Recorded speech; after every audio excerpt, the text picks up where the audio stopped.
Duula jalqabame bakkaan gahuudhaaf sadarkaa biyyaatti koree farra malaammaltummaa dhaabuun isaanii beekameera. Muummichi ministeeraa Tibbana haasaa mana maree bakka bu'ootaa irratti taasisaniin malaammaltummaan biyyattii keessatti akka itti fufee jiru ibsanii tarkaanfii fudhachuudhaaf erga waadaa seenanii booda koree miseensota 7 of keessaa qabu kan itti gaafatamaa dhimma nageenyaa biyyattii obbo Tamasgeen Xuruneetiin hoogganamu hundeessuu isaanii fuula miidiyaa hawaasaa isaanii irratti beeksisaniiru. Muummichi ministeeraa akka ibsanitti yeroo ammaa dhimmi malaammaltummaa dhimma nageenyaa biyyattii ta'ee jira jedhanii dhimma lafaa irratti tajaajila bu'uuraa haqaa fi dhimmoottan birootiin wal qabatee malaammaltummaa jiruun kan ka'e uummanni rakkachaa jiraachuu isaa ibsaniiru. Dhimma kana irratti gabaasaan VOA Masfin Arraagee kan haasofsiise hoogganaa waldaa ogeeyyota diinagdee Itoophiyaa Piroofeesar Mangistuu Katamaa mootummaan dhimmichi yaaddessaa ta'uu isaa hubatee koree dhaabuu isaa dinqisiifatanii rakkinicha hundee gadi fageessatee jiru sana akka laayyootti hiikuun rakkisaa akka ta'e ibsaniiru. Waliigaltee mootummaa federaalaa Itoophiyaatii fi bulchiinsa naannoo Tigraay gidduutti taasifame hordofuudhaan gargaarsa namoomaa Tigraay keessatti taasifamu hariifachiisuudhaaf gareen 3 gara Tigraayitti bobba'uu isaa Komishineriin bulchiinsa ittisa balaa Itoophiyaa Dr. Shifarraaw Taklamaariyaam ibsaniiru. Ibsa miseensota mana maree bakka bu'ootaatiif kennaniin gargaarsa namoomaa kallattii 4 naannoo Tigraayitti erguun jalqabamuu isaa himanii amma ammaatti namoottan gargaarsa barbaadan miliyoonii 1 fi miliyoonii walakkaadhaa fi gargaarsi akka qaqqabe ibsaniiru. Koreen biyyaalessaa bulchiinsaa fi qophaa'insa ittisa balaa itti aanaa muummee ministeeraa Dammaqaa Mokonnin hoogganamu gama isaatiin michoowwan gargaarsaa addunyaa akka gargaarsa atattamaa kanaaf gumaacha taasisan gaafatanii jiru. Haaluma walqabateen dhaabbanni midhaan nyaataa addunyaa WFP'n tuutni konkolaataa midhaan nyaataa toonii 300 fe'an kombolchaarraa ka'uudhaan Tigraayin seenuu isaanii odeeffannoo fuula Tiwiitarii isaa irratti baaseen ibsee jira. Akka WFP'n jedhetti jiraattota magaalaa Allamaaxaa 67 ta'anii qaqqabuun danda'ameera. Karaa biraatiin dhaabbata mootummoota gamtoomaniitti ambaasaaddara Yuunaayitid Isteetsi kan ta'an Lindaa Toomaas Giriinfiild gargaarsa namoomaa raabsuu jalqabamuu isaa simatanii gargaarsi dabalataas akka namootan gargaarsa barbaadaniif qaqqabu abdii qabanii fuula Tiwiitarii isaanii irratti yaada kennaniin ibsaniiru. Daayiriktarri dhaabbata misoomaa Yuunaayitid Isteetsi USAID Samantaa Paawar gama isaaniitiin yaada barreessaniin tarkaanfii jalqabiinsa gargaarsaa kana jajanii gargaarsichi daanqaa malee itti fufuu isaatii fi dabalaa deemuun isaa barbaachisaa akka ta'e ibsuu isaanii Kennedy Abaatee Finfinneerraa Yukureenii fi Raashaa irraa gara biyyoottan addunyaa birootti fe'uudhaa fi adoolessa darbe taasifamee ture ji'oottan 4 dhufanuufis akka itti fufu haaromsamuu isaa hanga'oonni Yukureenii fi Tarkii kamisa har'aa ibsaniiru. Barreessaan muummee dhaabbata mootummoota gamtoomanii Antooniyoo Guuterees waliigaltichi dheerachuu isaatti akka gammadan ibsanii dhaabbanni mootummoota gamtoomanii sararri raabsa midhaanii akka rakkina malee itti fufu taasisuudhaaf midhaan nyaataatii fi xaa'oon Raashaarraa gara biyyoottan birootti ergamu dura gufuu jiru akka kaasu ibsanii jiru. Pireezidaantiin Yuukireen Volodimiir Zeleniskii, Antoonii Guutereesii fi pireezidaantiin Tarkii Resiip Xaayib Erdo'aan rakkina midhaan nyaataa addunyaa mudate furuudhaaf murtoo barbaachisaa murteessuu isaanii ibsa fuula Tiwiitarii isaanii irratti kennaniin himaniiru. Waliigaltee garba gurraachaa kanaan midhaan nyaataa meetiriik toonii miliyoonii 11 Yuukireen irraa gara biyyoottan addunyaa biraatti akka fe'amu kan taasise yoo ta'u, fe'isa sana keessaa harka 3 keessaa harki 2 gara biyyoottan guddachaa jiranutti akka geessame beekameera. Waliigalteen adoolessa keessa magaalaa Istaanbulitti mallatteeffame kun ittuu kamisaa irraa haaromsamuu baate sanbata dhufuu jalqabee akka hin hojjanne maal bulchaa jiru. Kamisa har'aa hidhamtoota 6,000 mana hidhaatii gallakkisuu isaa beeksisee jira. Akka dhaabbanni miidiyaa biyyattii beeksisetti namoottan gallakkisaman kana keessaa lammiileen biyya alaas jiru. Sana hordofees rakkoon saboota lameen jidduutti akka hin babal'annee fi jaarroleen haga rakkochi furmaata argatutti saboonni akka walitti hin dhufne muranii kan turan. Sana boodas jaarroleen saboota ollaa akka Geediyoo, Konsoo, Booranaa fi kaan irraa dhufan saboota kana jidduutti sirna araarichaa gaggeessaa turanii amma garuu sababa lola hidhattootaa fi humnoota nageenyaa mootummaa jidduutti gaggeeffamaa jira jedhameen itti fufuu dhabuu abbaan gadaa Jiloo Mannoo VOF himanii jiran. Gondoorotti hojjetamin malee warraa walitti dhufna karaa lafa sodaan qannetti lafarra walitti dhufa. Lafa sodaan qanne irratti akkasii walitti deebi'a. Gondooroo qofatti gondooroo malee maanguddoo waluma quba qannaa. Karaan kun nuu banamuu Gondooroo jechuun beektaa nagaa jechuu deebinee ittiin deebinu jechuudha. Sirna kana keessatti maal faatu raawwatama ree sila? Silaa waa akkasii horii qalanii, hiddu dhiiga tokko jedhanii, tiruu tokko jedhanii, tiruu wal nyaachisanii, nuti tiruu tokko jedhanii, foon wal nyaachise faan wal keanii, nu foon tokko jedhanii, waa akkanaa tolchanii. Gondooroon kun sila eessatti gaggeeffama Gujii Lixaa keessaa amma? Burjii fi Gujii Hodduutti laga Doolchaa jedhanu achi qalamaa duruu bakka san malee ta'u bakka san amma haala nageenyaatiif fuudhamin dhaqu. Naannoon sun amma nagaa miti walitti qaxxaamuraan jiru amma achi dhaquu hin dandeessanii ijaarummaa kan dubbachuudhaaf gara Burjii qaxxaamuruu dandeettanii? Burjii dhiisii karaa Gujii keessaa deemnu hin qabnu karaa qabalee shanii Hodduu Gujii keessaa iyyuu deemnee hin dandeenye. Ganda shan jechuun aanaa Sorroo Barguddaa keessa warra jiran jechuudha? Warra aanaa Sorroo Barguddaa gami tokko immoo gandi tokko gara Dugda Daawwaa jedhama. Biyyoon sun gara Dugda Daawwaati. Gandi afurii aanaa Sorroo Barguddaa. Jiraataan aanaa Sorroo Barguddaa VOF dubbatan daangaa aanaa addaa Burjii fi Gujii Lixaa irratti ammas walitti bu'iinsi darbee mudataa jira jedhu. Darbee tokko lama du'a ammallee yeroo tokko keessatti dhiyeenya torbaan tokko hin geenne du'ee jira. Achillee achuma jala naannoo cadii sananii yeroo namni tokko horii obaafatu namni tokko du'ee jira. Gama kamiini kuniga? Gama Gujiiti. Gama warraallee namni tokko du'eerani waa akkasitti jira jechuudha. Obbo Maatii Alamaayyoos bulchaa aanaa addaa Burjiiti. Araarri kun faara qabaatus sababa sirni Gondooroo gaggeeffamuu dhabuu duubatti harkifachuu eeranii ammallee namoonni daangaa irraa walitti bu'iinsa darbee mul'ataa jira jedhaniin lubbuun ba'aa akka jiru dubbatu. ሽማግሌዎች የራሳቸውን ጨርሰዋል። አሁን እነሱ በሰሩ ስራ በሁለቱ ህዝቦች መካከል ምናልባትም ወደ ከፋ ደረጃ እየሄደ የነበረው ግጭት ሁኔታ ቀንሷል። Carraaqqii jaarroleen waldhabbii uumamee booda taasisaniin silaa badiingaa jedhamee sodaatamee ture hir'achuu danda'eera. Ta'us amma kana sabatu keessaa harka qaba jedhamuu baatus darbee namootni dhuunfaa nagaan akka bu'u hin feene balaa geessisaa jiru.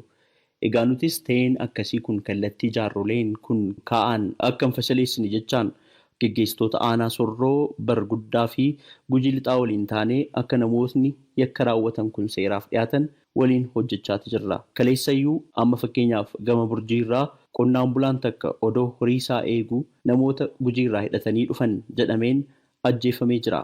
Egaa waldhagaa hojjetaa jirra. Tarkaanfii gama lamaaniinuu fudhatamus bifa mirkanaa ta'een hojjetaa jirra.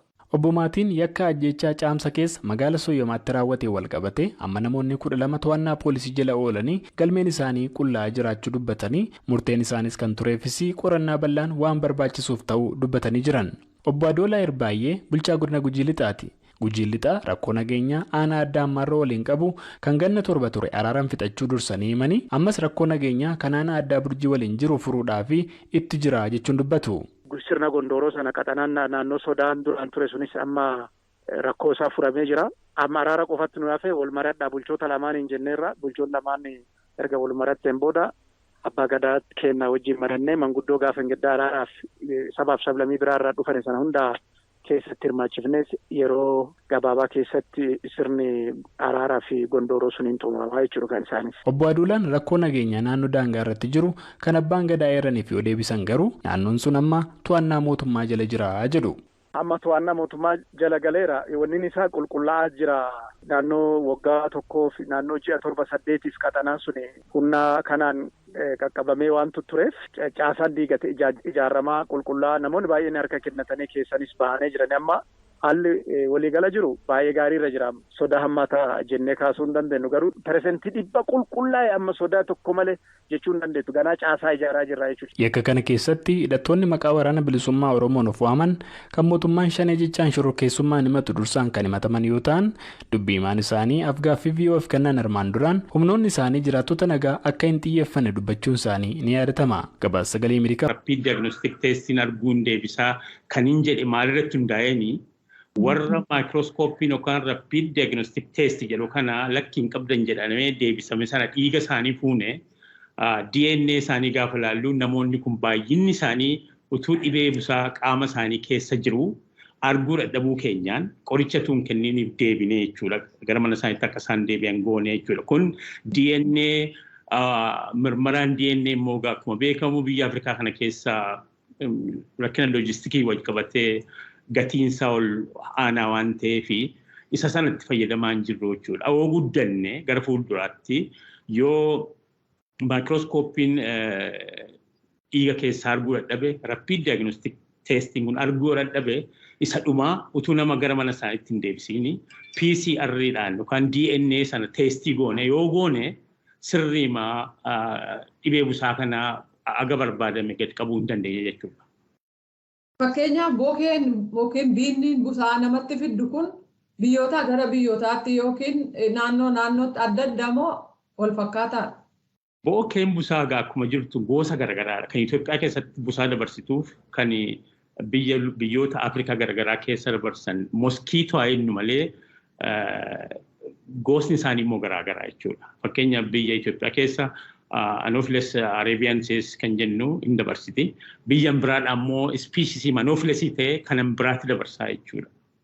Akka mootummaatti, akka Federal Ministry of Health, akka Region Health Bureau, akka researcherii tokkotti, akka uummata ganda tokkotti concerted effortii barbaada. Dabala busaaf sababa kan ta'uu danda'u jechuudha. Ammam dhiboofneerra, ammam immoo qindoomaan hojjenneerra gubbaarraa kaanee amma gandaatti kan jedhu kanatti yoo akka busaan dabalu godha, yoo akka busaan hir'isu godha malee waanuma Anopheles moskiitoon tokko biyya Itoophiyaa keessatti argamteetti jedhamte waan hundiyyuu gara sanatti komee dhiyeessuun keenya xinnoo kun ulfaataa natti fakkaata akka nu baddutti. Bookee busaa kun akkaataan hormaata ishee, akkaataan lafatti argama ishee yeroodhaa gara yerootti of jijjiirti ta'uu mala.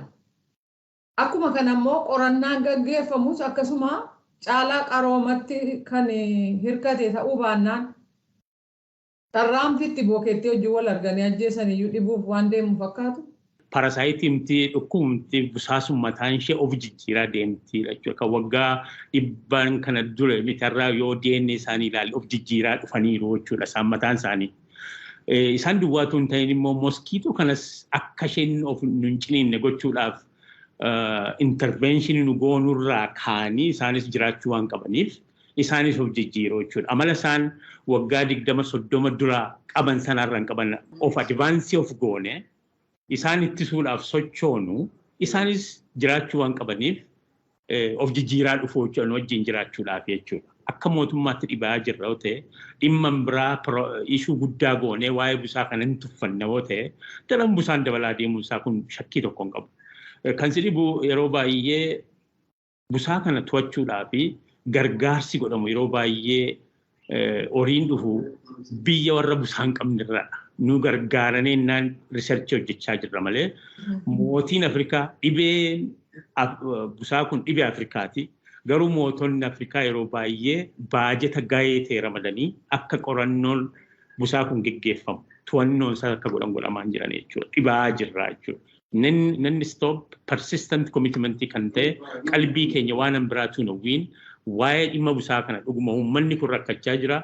Dhibeen busaa nama galaafachaa jirti kan jedhu kanarratti xiyyeeffatame utuu asii fachiin jallatiin yoo itti deemne malee busaan nu wajjin turuun ishee waan hafu miti jechuudha. Isheetu nu caalaayyuu advaansii godha. Utuu nu baay'ee of hin jijjiirin isheen immoo of jijjiiraa qophaa'aa nu eegdi jechuudha fuulduraaf illee.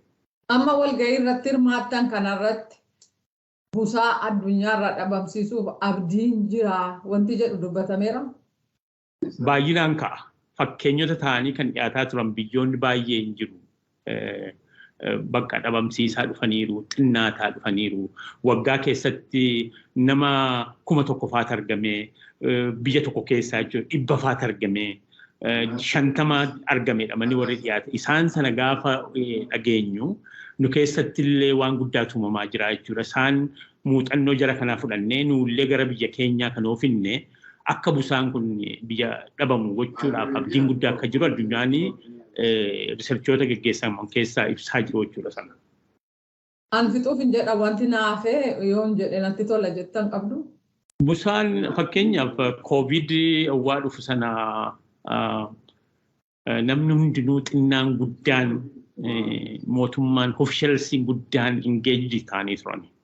Isaa dhabamsiisuu fi ittisuu fi waa'een busaa kun immoo waggaa dheeraa waan wajjin jiraatee fi ol itti madaqnee irra iyyuudha. Busaa akka dhibeetti ilaalaa hin jirru jechuudha. Mootummaanis akka dhibeetti ilaalaa hin jiru jechuudha. Waan biraa piraayootaayizii godhaa jira malee dhukkuba busaa kana nu wajjin kan jiru nutti madaqee kan jiru kana sababa iyyuma keenyaafillee kooziidha kan inni hamanaa waan hin jirreef ammallee namni hundinuu gahee isaa taphachuu qaba jechuudha. Inni biyya bulchus inni eegumsa fayyaa keessa hojjetus inni riisarchii geggeessu kunillee qindaa'anii waan nurraa barbaachisu yoo goone shakkii tokko malee biyyoonni balleessan waan jiranii fi isaan adda ta'anii akka hin balleessine eega barree nuus nu dhabamsiin gara fuulduraatti kanaaf namni hundinuu gahee isaa akka ba'udha kananii yaada koo dhaamsuu barbaadu jaallanne. Tole Dooktar Lamuu Golaasaa deebii nuu laattaniif maqaa raadiyoo sagalee Ameerikaan hedduu galatoomna.